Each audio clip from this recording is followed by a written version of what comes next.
రక్షించబడిన వారితోనూ రక్షణ లేని వారితో కూడా మీరు మాట్లాడి వారందరినీ బలపరచమని, రక్షణ లేని వారిని మీ సిలువ యొద్దకు నడిపించమని, మీరు చేస్తున్న ప్రతి సహాయాన్ని బట్టి కూడా స్తోత్రాలు చెల్లిస్తూ దయగలిగిన యేసుక్రీస్తుని దివ్యమైన నామంలో స్తోత్రములు చెల్లించి ప్రార్థించి అడిగి వేడుచున్నాను తండ్రి, ఆమేన్.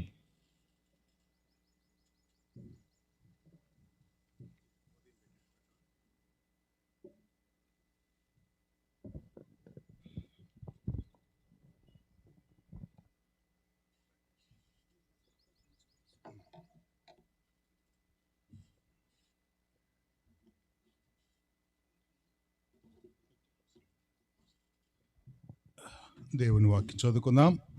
పరిశుద్ధ గ్రంథమైన బైబిల్లో నుంచి ఒక లేఖన భాగాన్ని చదువుదాం.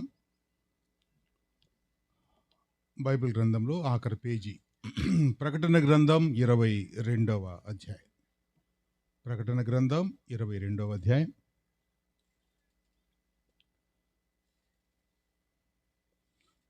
ఆరవ వచనం చదువుతున్నాను.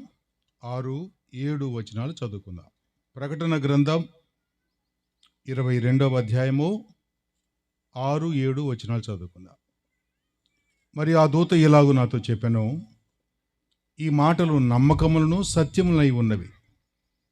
ప్రవక్తల ఆత్మలకు దేవుడగు ప్రభువు త్వరలో సంభవింపబోవు వాటిని వలసిన వాటిని తన దాసులకు చూపుటకై తన దూతను పంపాను.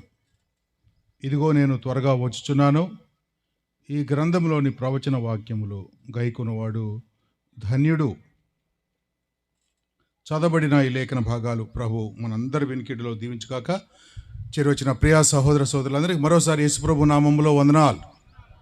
ఏమాత్రం సౌండ్ పెరగలేదు, అందరికీ వందనాలు. రైట్, చాలా సంతోషం.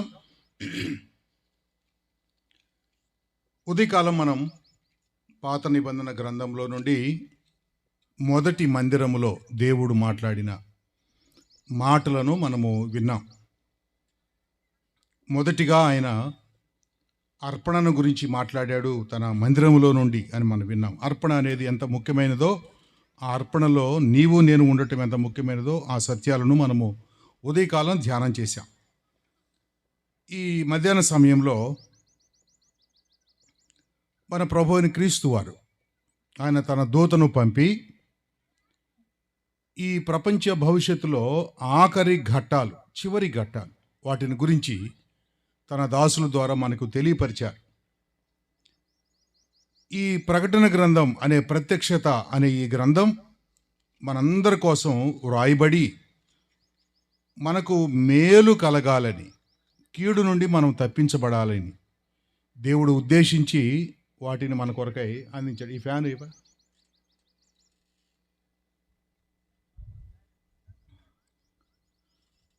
మనం కీడు నుండి తప్పించబడాలి అన్నది దేవుని యొక్క ఉద్దేశం.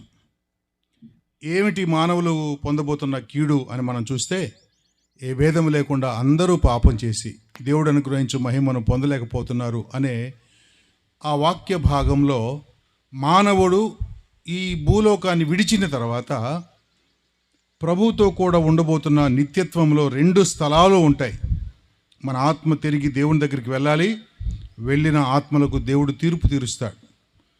ఈ తీర్పులో ఒకరు నిత్యము ప్రభువుతో కూడా పరలోకములో ఉంటే, మరొకరు నిత్యము నరకాగ్ని గుండములో, 2వ మరణం అని పిలువబడుతున్న అగ్నిగుండానికి వెళ్ళవలసి వస్తుంది.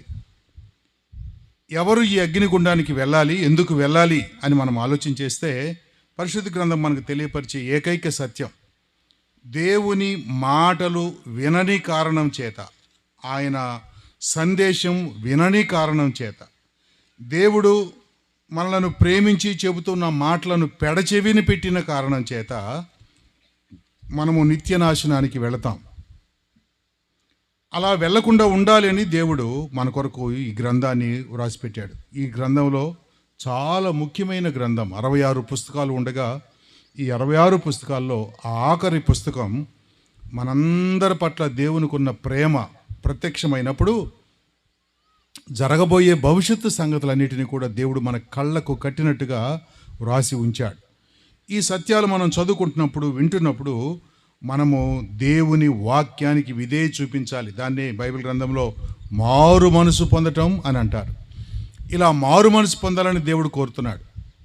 ఒకవేళ మానవుడికి శరీరము ప్రాణం మాత్రమే ఉంటే ఈ వాక్యాలతో అసలు మనకి పనే లేదు.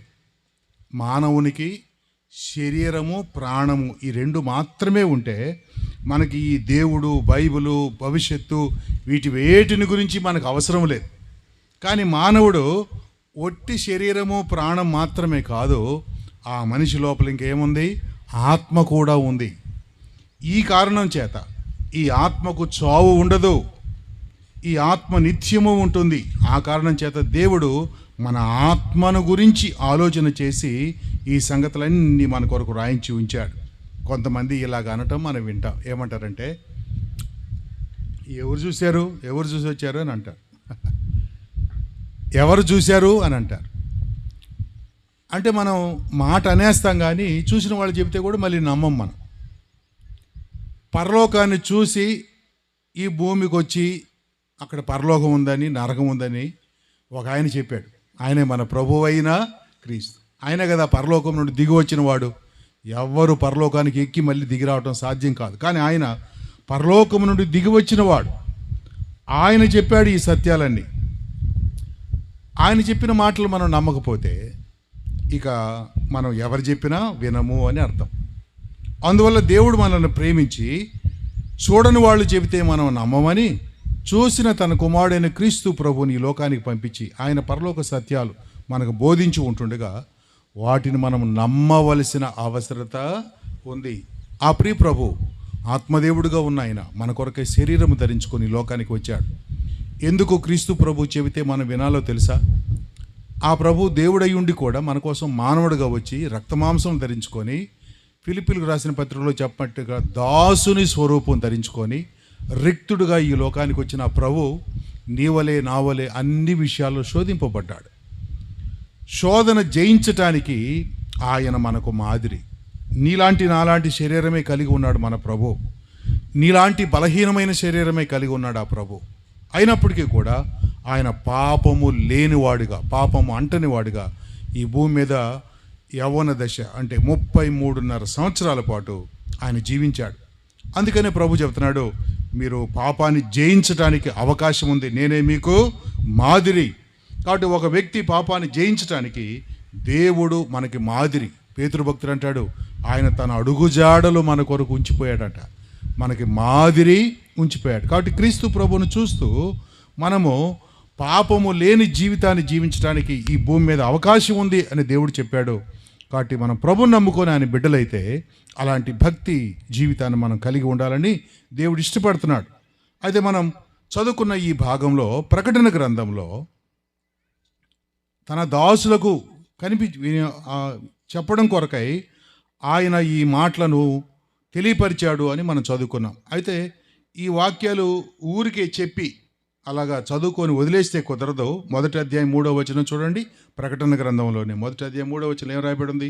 సమయము సమీపించింది కనుక ఈ ప్రవచన వాక్యములు చదువువాడునో వాటిని విని ఇందులో వ్రాయబడిన సంగతులు గైకొనువారునో ధన్యులు అని అన్నాడు. కాబట్టి చదవాలి, ప్రవచన వాక్యాలు వినాలి, ఆ సంగతులను మనము గైకొనాలి అని చెప్పాడు. కాబట్టి ఈ ప్రవచన వాక్యాలు మనం చదువుకోవాలి, వినాలి, గ్రహించాలి, అప్పుడే ధన్యులు. లేకపోతే ఈ సంగతులు మనం విని కూడా అర్థం కాకుండా వెళ్ళిపోతే మనం ఉండబోయే స్థలం నిత్య నాశనము. ఈ మధ్యాహ్న సమయంలో నేను మీకు ఒక్క అధ్యాయంలో ఉన్న సంగతులను వివరించి చెప్పాలి అని నేను అనుకుంటున్నాను. అదేమిటంటే ప్రకటన గ్రంథం 16వ అధ్యాయం. ఈ ప్రకటన గ్రంథం 16వ అధ్యాయం ఎప్పుడు జరుగుతుంది, చరిత్రలో ఎప్పుడు జరగబోతుంది భవిష్యత్తులో అనే ఒక చిన్న విషయాన్ని మన మనసులో పెట్టుకోవాలి. ముందుగా దేవుడు అనాది నుండి తన గ్రంథంలో దేవుని రాకడను గురించి మనకు చెబుతూ వచ్చాడు. దేవుని రాకడ 2 ఫేజుల్లో ఉంటుంది, 2 భాగాలుగా ఉంటుందని మనందరం తెలియాలి. దేవుడు ఎలాగా ఈ మానవుల యొక్క అంతాన్ని చేయబోతున్నాడో అది 2 రకాలుగా ఉంటుందని మనందరికీ బాగా తెలుసు. మొదటిగా ఆయన పరలోకం నుండి దిగి ఆకాశంలోకి వస్తాడు. ఆకాశంలోకి వచ్చినప్పుడు తన వారందరినీ పిలుస్తాడు. అదా మొదలుకొని ఆ ప్రభు వచ్చే దినం వరకు ఎవరెవరైతే రక్షింపబడ్డారో వారందరూ కూడా ఆరోహణమై ప్రభువుని ఎదుర్కోవడానికి వెళ్తారు. చనిపోయిన వాళ్ళు, బ్రతికిన వాళ్ళు అందరూ కూడా ఏకముగా ఆ ప్రభువుని ఎదుర్కోవడానికి ఆకాశ మండలానికి వెళతారు. అక్కడ ప్రభువుతో 7 సంవత్సరాల పాటు ఉంటారు. ఆ 7 సంవత్సరాల పాటు అక్కడ ఉన్నప్పుడు జరిగే సంభవాలు ఏమిటి అని అంటే, ప్రాముఖ్యంగా ఈ భూమి మీద జీవించిన మన జీవిత కాలంలో ప్రభు కొరకు చేసిన పరిచర్య, సేవ, మన యొక్క శ్రమలు, మన ఇబ్బందులు, కష్టము, వీటన్నిటిని బట్టి మనం పడ్డ ప్రయాస, వీటన్నిటికీ దేవుడు ఏం చేయబోతాడంటే, అక్కడ దేవుడు మనల్ని మెచ్చుకోబోతాడు. ఆయన మనకు మెప్పు, మహిమ, ఘనత కలిగిస్తాడు. దీన్ని ఏమని పిలుస్తామంటే, క్రీస్తు న్యాయపీఠము అని పిలుస్తాం. కాబట్టి క్రీస్తు న్యాయపీఠం దగ్గర దేవుడు మనలను మెచ్చుకుంటాడు, మహిమపరుస్తాడు, ఘనపరుస్తాడు. ఇప్పుడు ఈ టైంలో మనము పరిచర్య చేస్తూ ఉన్నాం, మనల్ని ఎవరు పట్టించుకోవట్లా. చాలామంది అనుకుంటారు ఈ స్టేజ్ మీదకి వస్తే మనల్ని అందరూ చూస్తారు అని అనుకుంటారు. కానీ స్టేజ్ వెనకాల ఎన్నో పనులు ఉంటాయి. రాత్రి నిన్న ఈ ప్రదేశం అంతా బాగు చేయడానికి ఎంతమంది ప్రయాసపడి ఉంటారు. వాళ్ళు బయటికి కనిపించకపోవచ్చు, ఎవరు వాళ్ళని చూడకపోవచ్చు. కొన్ని పనులు అందరూ చూసేటట్టుగా చేస్తారు, కొన్ని పనులు ఎవరు చూడకుండా అయిపోతాయి కదండి, కార్యక్రమాలు అయిపోతాయి. మరి ఒక్కొక్కసారి వాళ్ళకి అనిపించింది, నేను ఇంత కష్టపడ్డాను, ఎవరు చూడలేదు నన్ను అని అనుకుంటారు కొంతమంది. అలా ఎప్పుడు మీరు ఫీల్ అవ్వాల్సిన అవసరం లేదు. మనల్ని ఎవరు చూడకపోతే ఎవరు చూస్తూ ఉంటారని అర్థం, దేవుడు చూస్తూ ఉంటాడు. కాబట్టి చాలామందికి ఎవరైనా చూస్తే పని చేద్దాం అనిపించింది, కానీ ఎవరు చూడకపోతే పని చేయబుద్ధి కాదు. అలా కాకుండా మనం ఎలా ఉండాలంటే, ఎవరు చూడకపోయినా ప్రభు కోసం తల వంచుకొని, అది దేవుని పని అయితే మనం చేయాలి. ఎప్పుడు ఆ విషయాలన్నీ బయటకు వస్తాయి తెలుసా? మన ఊరిలో కాదు, మన సంఘంలో కాదు, మన జిల్లాలో కాదు, ప్రపంచములో ఉన్న విశ్వాసులందరూ ఒక చోట కూడుకున్నప్పుడు అప్పుడు నీ పేరు పిలిచి బయటికి పిలిచి ఇలా చెప్తాడు, బాబు నువ్వు నా కొరకై, సంఘము కొరకై ఇంత ప్రయాసపడ్డావు, నిన్ను వీరందరికంటే ఇలాగ మెచ్చుకుంటున్నాను అని సంఘములో ఎవరైతే నిజముగా ప్రయాసపడ్డారో వాళ్ళని దేవుడు మెచ్చుకుంటాడు. ఈ స్టేజీ మీద కనిపించే వాళ్ళు చివరి లైన్లోకి వస్తారు నాకు తెలిసి గ్యారంటీగా. నా బట్టి వాళ్ళంతా మనం పెద్ద పెద్ద పనులు చేసేది అనేది ఒకటి వాక్యం చెప్పటమే మనం మెయిన్గా.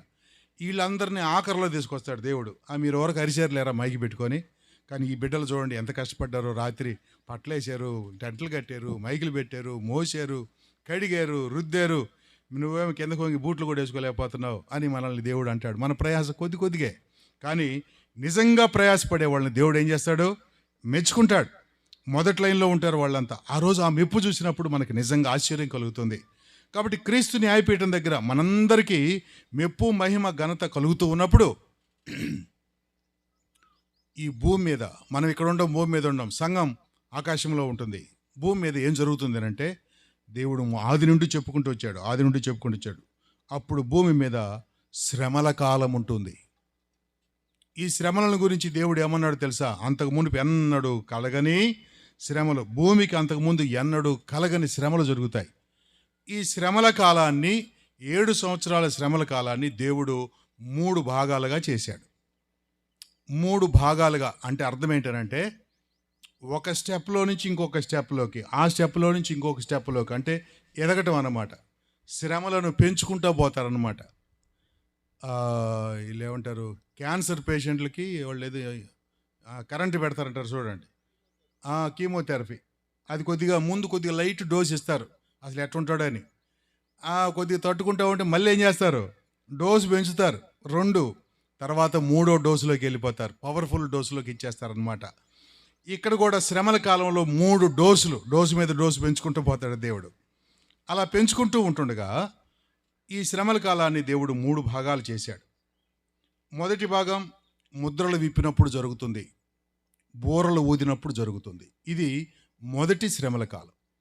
7 ముద్రలు, 7 బూరలు వాళ్ళు ఊదుతారు దేవుని దూతలు. దేవుడు 7 ముద్రలు విప్పుతాడు, అప్పుడు ఒక శ్రమల కాలం జరుగుతుంది.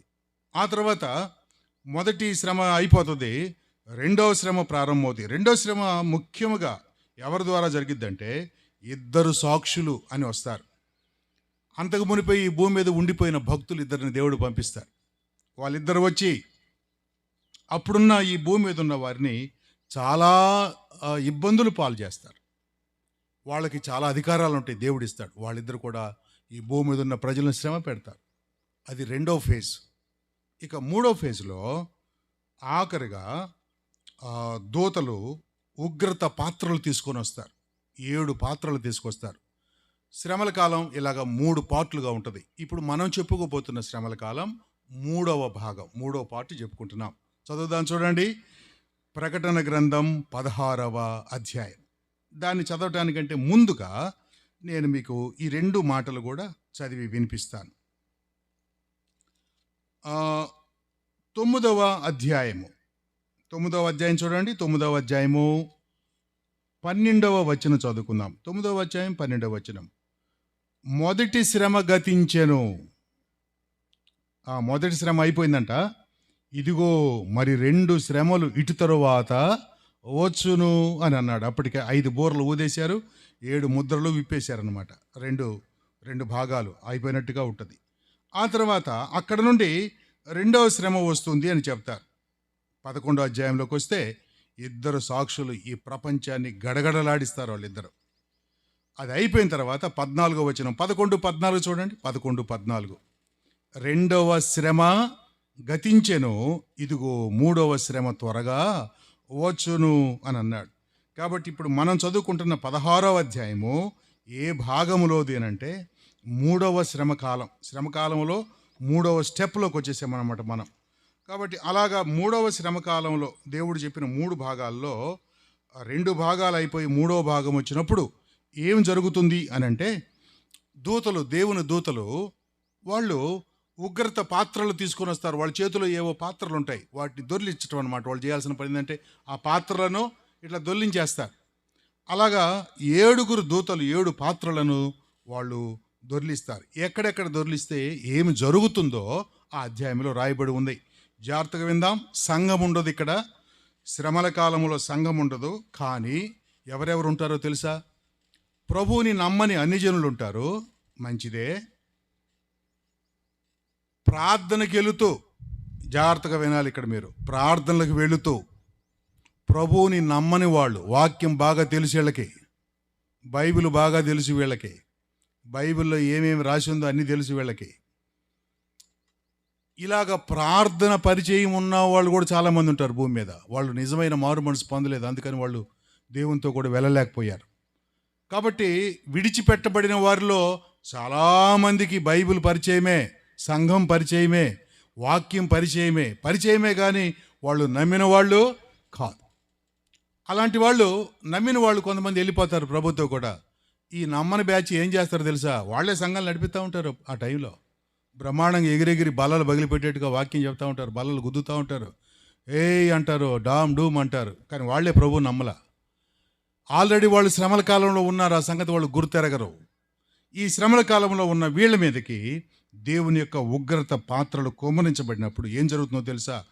కష్టం వచ్చినప్పుడు, బాధ వచ్చినప్పుడు, దేవుడు ఎప్పుడైనా శ్రమలు తీసుకొచ్చినప్పుడు ఒక వ్యక్తి గుర్తుపట్టాల్సిన సంగతి ఏమిటంటే, ఈ శ్రమ నాకు ఎందుకు వచ్చింది అని ఆలోచన చేసుకోవాలి. పొద్దాక మనం పెద్ద మంచోళమైనట్టు, దేవుడే అనవసరంగా మనకి కష్టాలు తీసుకొచ్చినట్టు ఎప్పుడు మనం అలాగ అనకూడదు. మనలో ఏదో లోపం ఉంటుంది. ఒక శ్రమ మన దగ్గర వచ్చింది అంటే, ఒక కష్టం వస్తే, ఒక శోధన వస్తే మనలో ఏదో లోపం ఉంటుంది. ఆ లోపాన్ని దిద్దుకోవాలని దేవుడు మనకి శ్రమ తీసుకొస్తాడు. అలాంటప్పుడు దిద్దుకోవాల్సిన అవసరత మన మీద ఉంటుంది. అయితే చూడండి, ఇక్కడున్న వారు ఏం చేశారో మనము ఆలోచన చేద్దాం. 16వ అధ్యాయం మొదటి వచనం చదువుకుందాం. మరియు మీరు పోయి దేవుని కోపంతో నిండిన ఆ 7 పాత్రలను భూమి మీద కుమ్మరించుడని ఆలయములో నుండి గొప్ప స్వరము ఆ 7 దేవదూతలతో చెప్పగా వింటిని. అంతటా మొదటి దూత వెలుపలికి వచ్చి తన పాత్రను భూమి మీద కుమ్మరింపగా ఆ క్రూర మృగము యొక్క ముద్ర గలవానిని, దాని ప్రతిమకు నమస్కారం చేయువారిని బాధకరమైన చెడ్డ పుండులు పుట్టాను. ఇప్పటికే భూమి మీద ఏం జరుగుతూ ఉందో తెలుసా? దేవుని యొక్క వాక్యానికి వ్యతిరేకంగా క్రూర మృగం, సాతాను యొక్క త్రిత్వంలో ఒకడు క్రూర మృగం. వీడు మనుషుల్లో నుంచే వస్తాడు. సాతానుడు కనిపించడు. క్రూర మృగం మనుషుల్లో నుంచే వస్తాడు, మనిషివాడు. వాడికి అందుకే క్రూర మృగం అని పేరు పెట్టారు. ఈ క్రూర మృగం తన యొక్క ప్రతిమను యెరూషలేము దేవాలయంలో పెడతాడు. యెరూషలేములో ఇప్పుడు దేవాలయము ఇంకా కట్టబడలేదు, అది కట్టబడుతుంది. యేసయ్య రాకడకు అది ఒక మంచి సూచన.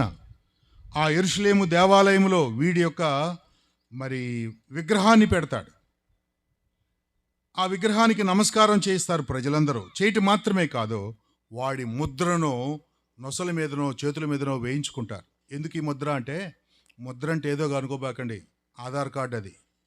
ముద్ర అంటే అర్థం ఏంటి? ఆధార్ కార్డు ఉన్న వాళ్ళందరూ చేతులు ఎత్తండి. నేను కూడా అయితే, నాకు కూడా అందుకు. చూసారా, మనందరం తెలియకుండానే మనందరి దగ్గర ఏముంది? ఆధార్ కార్డు ఉంది. రేపొద్దున ఈ ఆధార్ కార్డుని మార్చేస్తారు.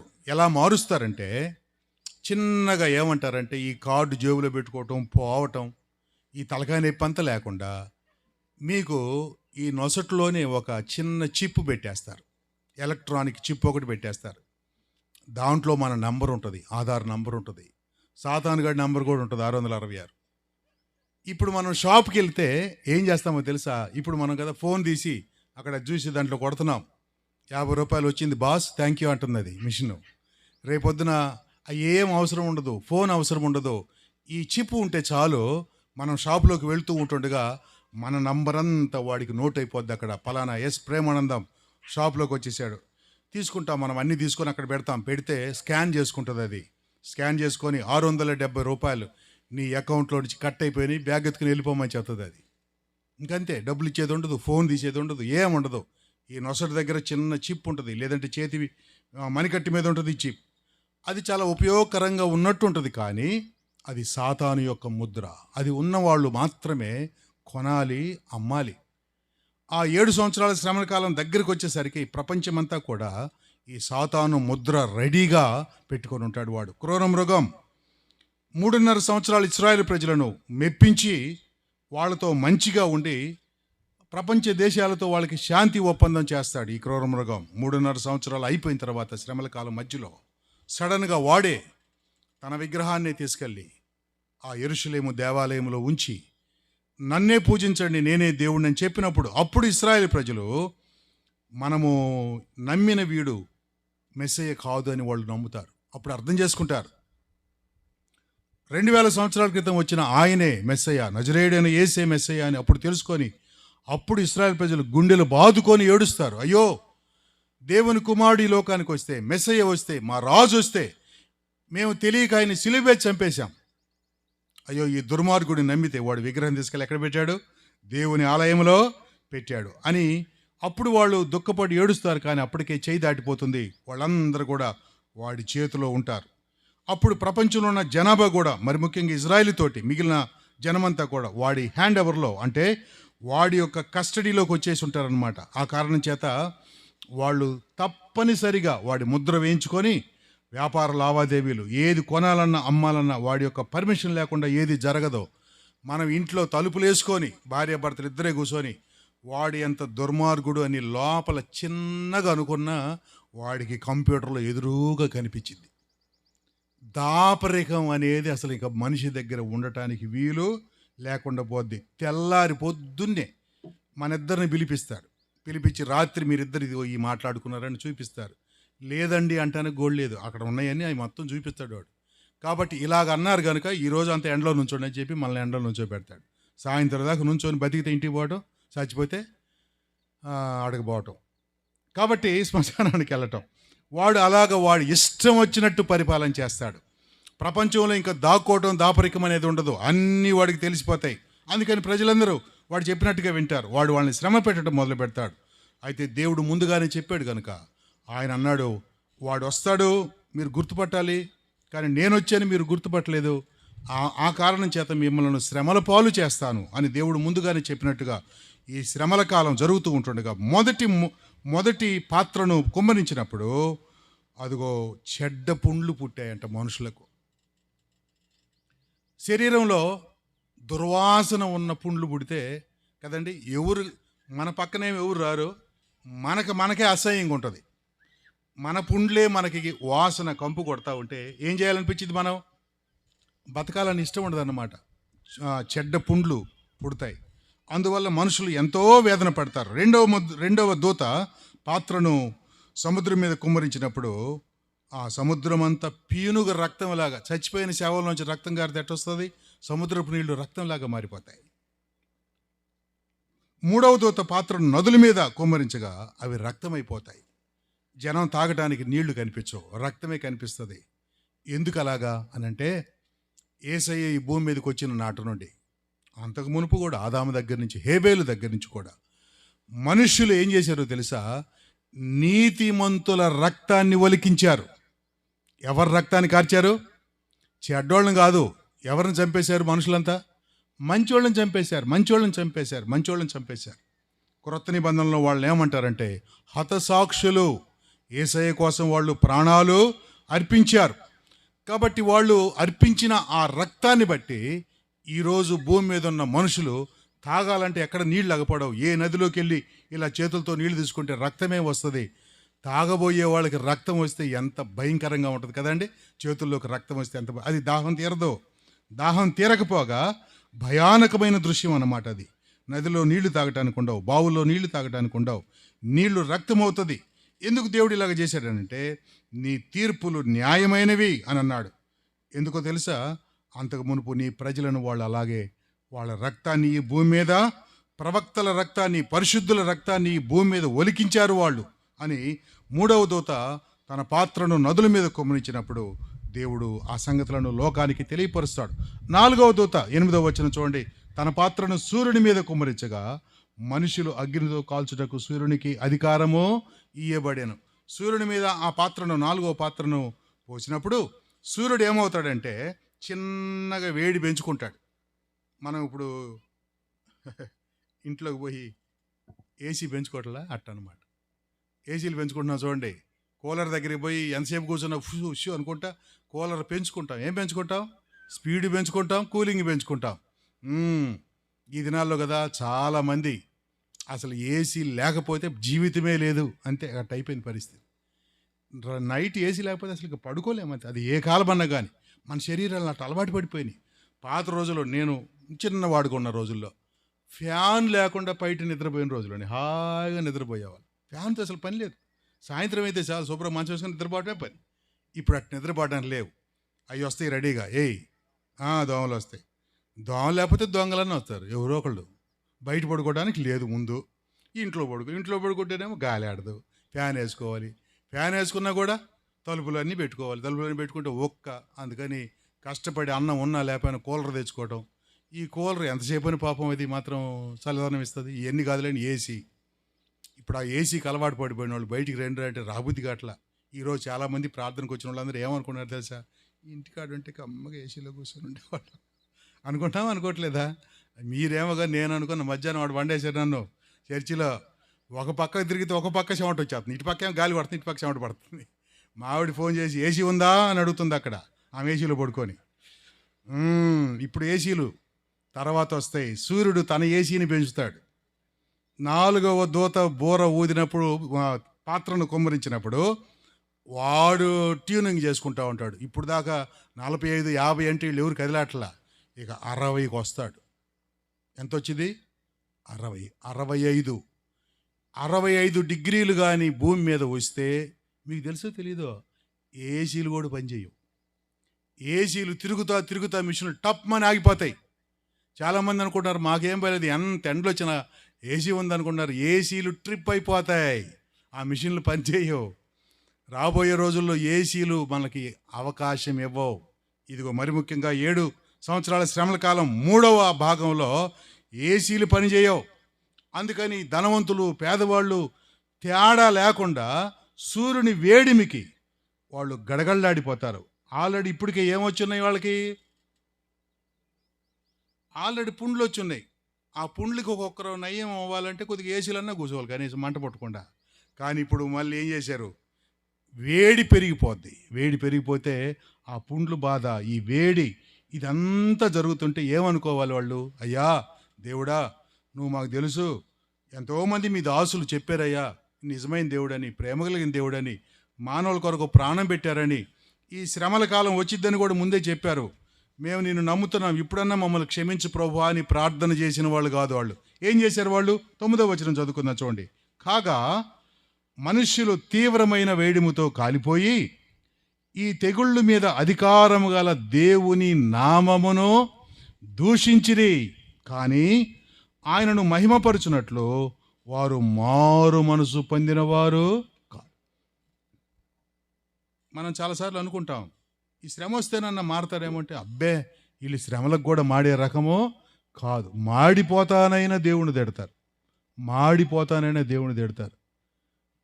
అందరు కాదు కానీ కొంతమంది పిల్లలు చిన్నప్పుడు నేను చూసేవాడిని. మాకు స్కూల్ ఉన్నప్పుడు తల్లిదండ్రులు పిల్లల్ని పట్టుకొస్తారు. వాడి ఇంటికాడ తిరుగుతూ ఉంటే బడికి తీసుకెళ్దామని పట్టుకొస్తారు. వాడికి అసలు బడికి రావడం ఇష్టం ఉండదు, పంతుల దగ్గర నుంచోవడం అసలే ఇష్టం ఉండదు వాడికి. రే చెప్పురా అంటే అట్లా చెప్పడం అసలు వాడికి అసలు పడదు. నోరు మూసుకొని నన్ను మెలకుండా వెనక బెంచులు కూర్చోబెట్టి మీ ఇష్టం వచ్చి నేను చెప్పి నన్ను ఏం అడగకుండా ఇంటికి పంపించారు. అట్టయితే వస్తా, లేకపోతే లేదు. అది వాడి యొక్క రూల్ అన్నమాట. అమ్మ నాన్న ఒప్పుకోరు, అట్ట తీసుకొచ్చి ఇక్కడ పడేస్తారు. మనం ఒప్పుకోం. వాడికి చదువు నేర్పించాలి, కొట్టేని చెబుదాం అనుకుంటాం మనం. ఆ రోజు వాడిని కానీ కొడితే, పిల్లలు సహజంగా కొడితే ఏమవ్వాలి చెప్పండి? ఏమంటే పిల్లల్ని కొడుతుంటే ఏమవ్వాలి? వాళ్ళు ముందు ఏడవాలి, దెబ్బ పడే వైపుకి వంగిపోవాలి కదా. ఇటు పక్క కర్ర ఇటు అన్నా మనకి ఇటు వంగాలి, మళ్ళీ ఇటు కర్ర పెడితే ఇటు వంగాలి. కొంతమందిని చూసారా మీరు? అసలు వంగరు, కదిలాడరు, ఏమైనా నుంచుంటారు. కొట్టే మనకి ఇసుగు పుట్టిపోద్ది. వాడిని కొడుతుంటే వాడికి దెబ్బ తగలకేం కాదు, వాడి మనసులో ఏముంటుందో తెలుసా? ఈ శిక్షకు నేను లోబడను. వాళ్ళ అమ్మ నాన్న తీసుకొచ్చి వాళ్ళ అమ్మ నాన్నకు వదిలిపెడతాం. అయ్యా ఇదిగో ఈ పిల్లవాడి వయసులో ఏం వినట్లేదు, చదువుకోవట్లేదని వాళ్ళ అమ్మ ఒక దెబ్బ, వాళ్ళ నాన్న ఒక దెబ్బ కొడతారు. కొట్టినా కూడా వాడు గుడ్లు నీళ్లు తిరుగుతున్నా కూడా వాళ్ళ అమ్మ వైపు వాళ్ళ నాన్న వైపు గుడ్లన్నీ ఎట్టుపెట్టి చూస్తూనే ఉంటాడు తప్ప ఆ శిక్షకు వాడు లోబడ్డాడు. లాస్ట్లో ఏమైతే తెలుసా? పంతులు గారు వదిలేస్తాడు, వాళ్ళ అమ్మ వదిలేసిద్ది, వాళ్ళ నాన్న వదిలేసి, వాడి ఇష్టం, వాడు జావురా అని వదిలేస్తాం. శిక్షకు లోబడిన వారు, ఇదిగో ఇప్పుడు ఈ 4వ దూత పాత్రను కుమ్మరిస్తే ఎంత వేడి మోస్తే, అయ్యో ఇది దేవుని శిక్ష అని తెలిసిన తర్వాత కూడా వాళ్ళు దేవుని మహిమపరచకపోగా ఏం చేశారు? దేవుని నామమును దూషిస్తారు. 5వ ముద్ర చూద్దాం చూడండి. 5వ ముద్ర 10వ వచనం. 5వ దూత తన పాత్రను కుమ్మరింపగా, సింహాసనం మీద కుమ్మరింపగా దాని రాజ్యము చీకటి కమ్మెను. 7 ఏళ్ల శ్రమల కాలంలో ఏం జరిగిద్దో తెలుసా? ఇందాక దాకా మనం ఏసీలు పోసీలు అడుకుంటున్నాం రాత్రుల్లో, ఇప్పుడు కరెంటు కూడా పోద్ది. ప్రపంచవ్యాప్తంగా కరెంటు ఫెయిల్ అయిపోద్ది. ఎందుకు అలా ఫెయిల్ అయిపోద్దో తెలుసా మీకు? సగం కరెంటు మనకి ఈ నీళ్ల ప్రవాహం ద్వారానే వచ్చింది. అది నదులన్నీ ఆరిపోతాయి, ఎండిపోతాయి. కరెంటు మిషన్లు పనిచేయవు, బొగ్గు తగ్గిపోద్ది, భూమి మీద అంత అయిపోద్ది. ఆ టైంలో కరెంటు ఉత్పత్తి చేసుకోవడానికే మనకి చేత కాదు. అలాంటి దుర్దినాల్లో సడన్గా ప్రపంచవ్యాప్తంగా కరెంటు కోతలు వచ్చేస్తాయి. ఆ కోతల టైంలో రాత్రులు చీకట్లోనే బతకాలి. ఇంత సాధించిన మనుష్యుడు సింహాసనం మీద దేవుని యొక్క ఉగ్రత పాత్ర కుమరించినప్పుడు మనుషులు చీకటి రాజ్యంలో ఉంటారు. ఆ నాలికలు ఖర్చుకుంటారు. వాళ్ళకు కలిగిన వేదనకి ఈ నాలికని అట్ట కొరుక్కుంటూ ఉంటారు. ఎంత కష్టపడతారు, ఎంత వేదన పడతారు. ఇంత పడతారు కానీ మళ్ళీ ఏం చేస్తారు చూడండి. 11వ వచనం. తమకు కలిగిన వేదనలను బట్టి పుండ్లను బట్టి పరలోకమందున దేవుని దూషించిరి కానీ తమ క్రియలను మాని మారు మనసు పొందినవారు. అప్పుడు దాకా వాళ్ళు చేస్తున్న పని తప్పు, ఆ సంగతి దేవుడు వారికి తెలియపరిచినా కూడా వాళ్ళు వాటిని వదిలిపెట్టిన వాళ్ళు కాదు, మానుకున్న వాళ్ళు కాదు. సాతానుని పూజించవద్దు అని చెప్తే ఆ క్రూర మృగం యొక్క విగ్రహానికి పూజ చేస్తూ ఉంటారు. అది వద్దని దేవుడు చెప్పినా కూడా వినరు. ఈ కారణం చేత వాళ్ళు ఇంకా దేవుని దూషిస్తారే తప్ప ఆ శ్రమలను బట్టి మారు మనసులోకి వచ్చిన వారు కాదు. 12వ వచనం కూడా చదువుకుందాం. 6వ దూత తన పాత్రను యూఫ్రటీస్ అను మహానది మీద కుమ్మరింపగా తూర్పు నుండి వచ్చు రాజులకు మార్గము సిద్ధపరచునట్లు దాని నీళ్లు ఎండిపోయాను. మరియు ఆ ఘటసర్పము నోట నుండి, క్రూర మృగము నోట నుండి, అబద్ధ ప్రవక్తల నోట నుండి కప్పల వంటి 3 అపవిత్రాత్మలు బయలువెళ్ళుగా సూచితినాయి. అవి సూచనలు చేయనట్టి దయ్యముల ఆత్మలే. అవి సర్వాధికారి అయిన దేవుని మహాదినమున జరుగు యుద్ధమునకు లోకమందంతటా ఉన్న రాజులను పోగు చేయవలనని వారి యొద్దకు బయలు వెళ్ళి హెబ్రీ భాషలో హార్మెగిద్దోన్ అను చోటికి వారిని పోగు చేశాను. ఇదిగో నేను దొంగ వలె వచ్చుచున్నాను. తాను దిగంబుడుగా సంచరించినందున జనులు తమ దిశమలను చూతురేమో అని మెలకుగా ఉండి తన వస్త్రములు కాపాడుకొనివాడు ధన్యుడు. 6వ దూత యూఫ్రటీస్ నది మీద పాత్రను కుమ్మరించినప్పుడు ఆ నది అంతా ఎండిపోతుంది. ఇజ్రాయెల్ దేశానికి తూర్పు వైపున ఉంటుంది యూఫ్రటీస్ నది, మనందరికీ తెలుసు. పాత ఏదేను తోటలో నుంచి వచ్చిన నదుల్లో అది కూడా ఒక నది యూఫ్రటీస్. ఆ నది ఆసియా ఖండాన్ని 2 భాగాలుగా చేస్తుంది. ఈ చిన్న ఆసియా భాగం పెద్ద ఆసియా భాగాన్ని 2 భాగాలుగా విడగొడుతుంది. ఆ అవతల వైపునున్న రాజులు ఇజ్రాయెల్ దేశానికి రావాలంటే, భూమార్గంలో రావాలంటే ఈ నది చాలా అడ్డం. ఆ దినాలలో ఆ నది అంతా ఎండిపోయిన కారణం చేత రష్యా మొదలుకొని ఇరాన్, ఇరాక్, భారతదేశం ఈ ప్రదేశాలన్నిటి నుండి రాజులు యుద్ధం చేయడానికి ఇజ్రాయెల్ దేశానికి వస్తారు. ఆ దేశానికి వాళ్ళు ప్రశాంతంగా రావటం కోసం దేవుడు ఆ నదిని ఎండజేస్తాడు. ఇది దేవుని మహాదినమున జరిగే యుద్ధం. దీన్ని హార్మెగిద్దోన్ యుద్ధం అంటారు. మెగిద్దోన్ అనేది ఇజ్రాయెల్ దేశంలో ఉన్న ఒక భూభాగం, ఒక పట్టణం ఉండేది అక్కడ. ఇప్పుడు అది కొంచెం ఎత్తుగా కనిపిస్తుంది. నిజానికి అది కొండ అయితే కాదు, కొండ కాదు, కానీ కొద్దిగా ఎత్తు ప్రదేశంగా కనిపిస్తుంది. ఎందుకు అలాగనంటే పాత రోజుల నుంచి అక్కడ ఒక పట్టణం ఉండేది. ఆ రోజుల్లో ఆ పట్టణంలో కొంచెం నాగరికత కలిగిన ప్రజలు ఉండేవాళ్ళు. ఈ రాగిని, వెండిని, ఆ వస్తువులు చేయగలిగిన వాళ్ళు ఆ ప్రాంతంలో ఉండేవాళ్ళు, మెగిద్దోన్ అనే ప్రాంతంలో. అలాగ పట్టణాలు కట్టుకుంటూ అవి భూకంపాలకు కూలిపోయినప్పుడు మళ్ళీ ఆ వాటి మీదే మళ్ళీ కట్టుకోవడం మొదలుపెట్టారు. ఒక మట్టి దిబ్బలాగా ఉంటుందన్నమాట మెగిద్దోన్ అనే ప్రాంతం. ఇప్పుడు కూడా ఇజ్రాయెల్ దేశమున ఉత్తరం వైపున ఉంటుంది, ఉత్తర ఇజ్రాయెల్ దేశంలో ఉంటుంది ఈ మెగిద్దోన్ అనే ప్రాంతం. అక్కడకు యుద్ధం చేయటానికి ప్రపంచ దేశాల అధిపతులందరూ కూడా అక్కడికి వచ్చేస్తారు. ఆ యుద్ధంలో మన ప్రభు వారితో మరి యుద్ధమాడి జయం పొందుతాడు. ఆ కారణం చేత హార్మెగిద్దోన్ అనే ప్రాంతానికి యుద్ధానికి రావటానికి 6వ పాత్రను యూఫ్రటీస్ నది మీద కుమ్మరిస్తారు అని మనము చదువుకున్నాం. ఆఖరిగా 17వ అధ్యాయం చూడండి. 7వ దూత తన పాత్రను వాయుమండలం మీద కుమ్మరించగా సమాప్తమైనదని చెప్పుచున్న గొప్ప స్వరము గర్భాలయంలో ఉన్న సింహాసనము నుండి వచ్చెను. అప్పుడు మెరుపుల ధ్వనియు, ఉరుముల ధ్వనియు, పెద్ద భూకంపము కలిగెను. మనుషులు భూమి మీద పుట్టినది మొదలుకొని అట్టి మహాభూకంపము కలగలేదు. అది అంత గొప్పది. ఈ భూమి మీద ఇంతవరకు కలగని భూకంపం. ఎంత పెద్ద భూకంపం ఇదేనంటే ఆ భూకంపానికి ద్వీపాలన్నీ పారిపోతాయి. అంటే సముద్రం మధ్యలో ఉండే చిన్న చిన్న భూభాగాలు, ద్వీపాలు అంటారే, అవన్నీ కూడా స్థానం తప్పిపోతాయి. అంత మాత్రమే కాదు, ఆ భూకంపానికి గొప్ప వడగళ్ళు పడతాయి, పెద్ద పెద్ద వడగళ్ళు పడతాయి. ఎంత అంటే ఒక్కొక్క దాని బరువు 5 మణుగులు, 5 మణుగులున్న వడగళ్ళు పడతాయి. ఇలాంటి తీవ్రమైన దేవుని యొక్క ఉగ్రత భూమి మీదకి వస్తుంది. ఆ భూమి మీద ఒక పట్టణం, మహాపట్టణం ఒకటి ఉంటుంది. దీన్ని బైబిల్ పండితులు రకరకాల పేరుతో చెప్తారు. దాన్ని బబులోన్ అని పిలుస్తాం. అయితే నిజంగా అది బబులోను పట్టణమా లేకపోతే మరొక పట్టణమో మనకైతే తెలియదు, కానీ ఒకటి మాత్రం వాస్తవం. అదేమిటంటే అప్పుడున్న ప్రపంచం అంతా కూడా ఐరోపా ఖండంలో ఉన్న దగ్గరగా 10 దేశాల వాళ్ళందరూ కలిసి ఒకే రాజ్యంగా వాళ్ళు ఉండబోతారు. ఆ సమయంలో ప్రభు రాకడ సమయంలో. ఇప్పుడు అది ఆల్రెడీ స్టార్ట్ అయిపోయింది. ఆ రాజ్య కూటమి ఇప్పటికే జరుగుతూ ఉంది. వాళ్ళందరూ కలిసి ఒకే రకమైన రూపాయలు వాడుకుంటారు వాళ్ళు. ఆ రాజ్యానికి సంబంధించిన ఒక ముఖ్యమైన పట్టణం ఉంటుంది. ఆ పట్టణం అన్ని విధాలుగా చాలా గొప్పగా ఉంటుంది. కానీ ఈ భూకంపం వచ్చిన రోజు ఏం జరుగుతుందో తెలుసా?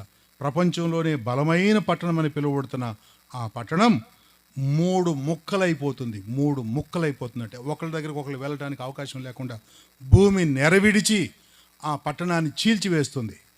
అలాంటి భయంకరమైన భూకంపం ఆఖరి యుద్ధం రోజున జరుగుతుంది. దీన్ని హార్మెగిద్దోన్ యుద్ధము అని.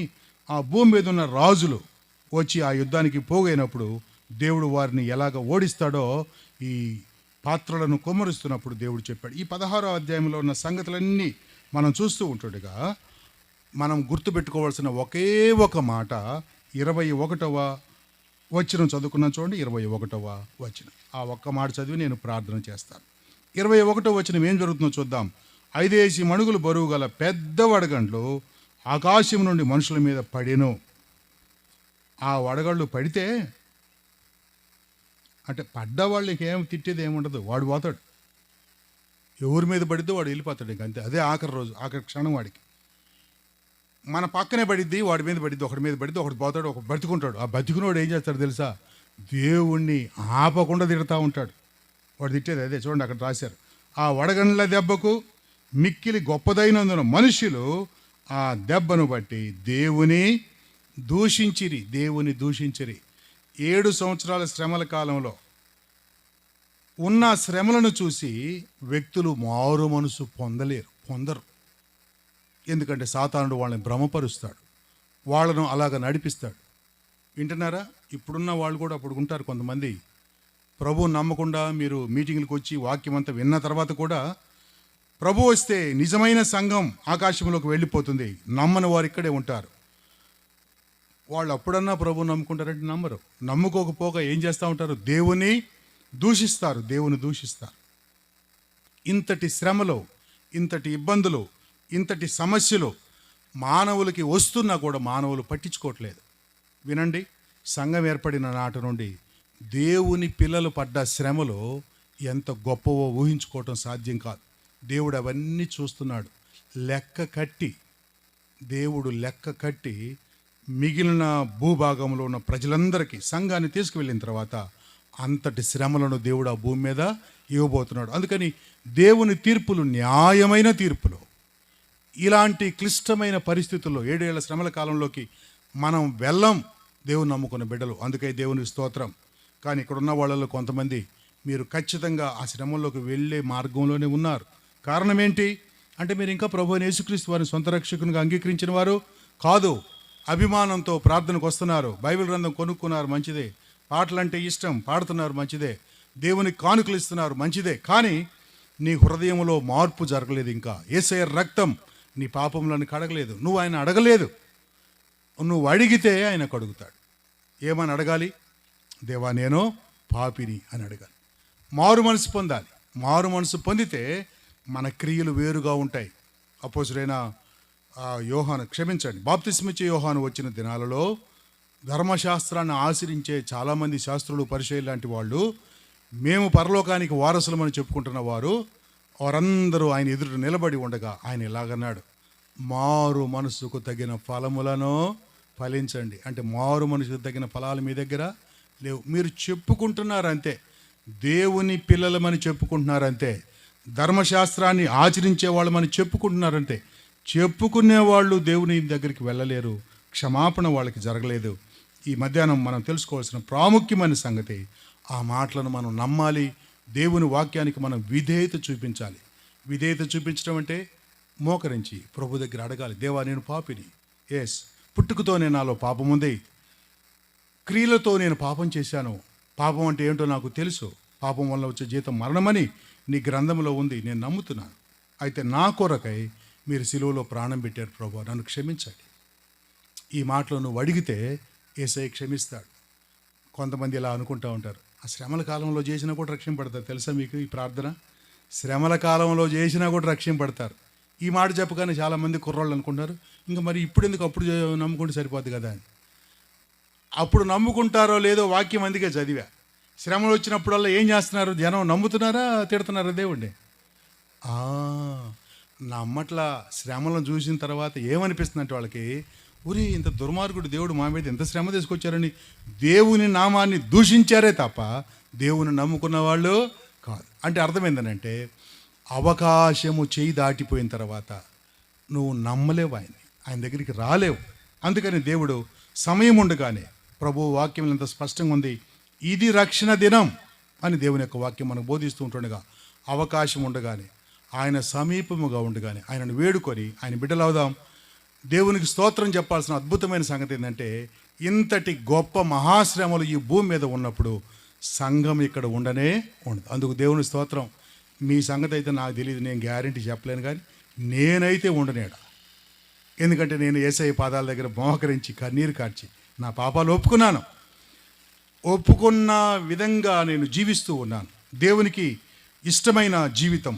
మనం 100% బాగున్నామని నేను చెప్పను, కానీ ఆయన కోరుకునేది నేను చేస్తూ, ఆయనకి ఇష్టమైనది నేను చేస్తూ, పాపాన్ని ద్వేషిస్తూ ప్రభు కొరకు జీవించడానికి, ఈ లోకంలో ఏమున్నా ఏమి లేకపోయినా భక్తి కలిగి, ఆయన ఇచ్చిన విశ్వాసం కలిగి, ఆయన మనకు అందించిన నీతి మార్గంలో నడుచుకుంటూ వెళ్ళటమే ఆయన మన దగ్గర నుంచి కోరుకుంటాడు.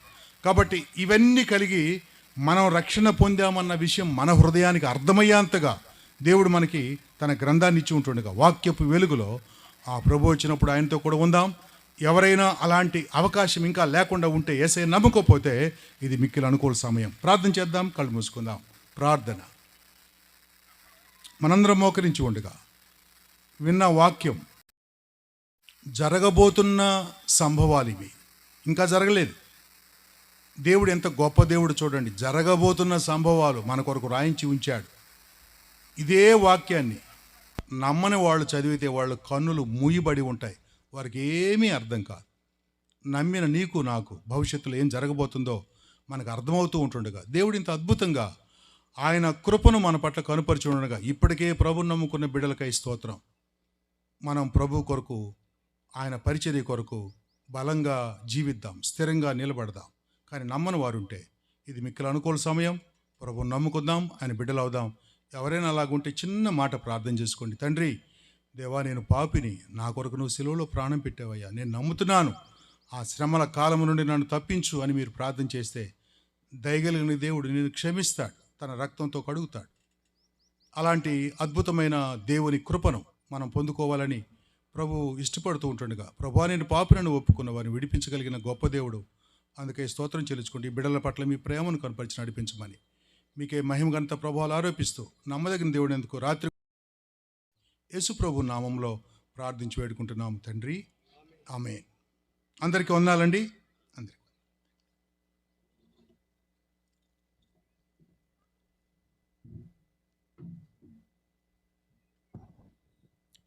దేవుని స్తోత్రం. జరగబోయే సంగతుల గురించి మరి మనం విన్నాం. కాబట్టి ఇంకెవరైనా ప్రభువు నమ్ముకోకపోతే ఈ లోకంలోనే విడిచిపెట్టబడతారు. నమ్ముకున్నటువంటి వారు దేవుడు మధ్యాకాశానికి వచ్చినప్పుడు సంఘం ఎత్తబడుతుంది. కనుక ఒక శ్రమల కాలం రాబోతా ఉందని తెలియపరిచాడు.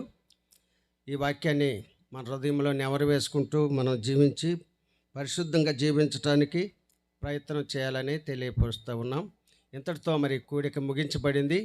సాయంత్రం 7:30కి మళ్ళీ కూడిక ప్రారంభించబోతూ ఉన్నాం. కాబట్టి మీ పనులు చక్కబెట్టుకొని మరి సిద్ధపడి రావాలని తెలియపరుస్తూ ఉన్నాం.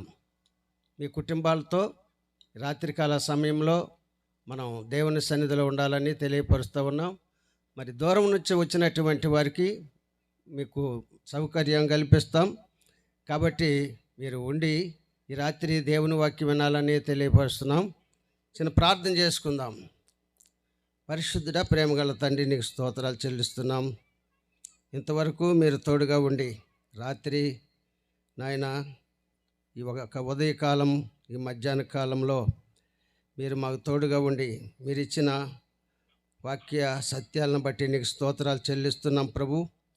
మా ఆత్మలు నీ మాటల చేత నింపుతున్నందుకు నీకు స్తోత్రాలు.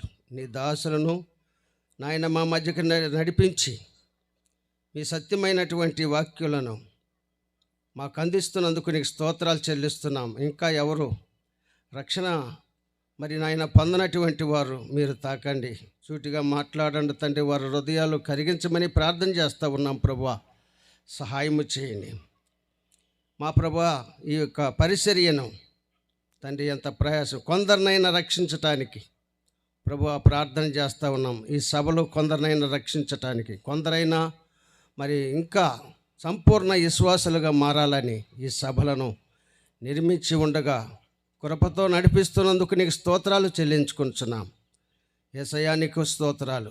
ఈ సమయంలో మరి ప్రతి ఒక్కరిని మీ కృపలో బలపరిచి నడిపించమని, సాయంకాలం జరిగే కోడికను మీరు నడిపించి మహిమ పొందమని యేసుక్రీస్తు నామమున ప్రార్థన చేసి వేడుకొనుచున్నాము తండ్రి, ఆమెన్.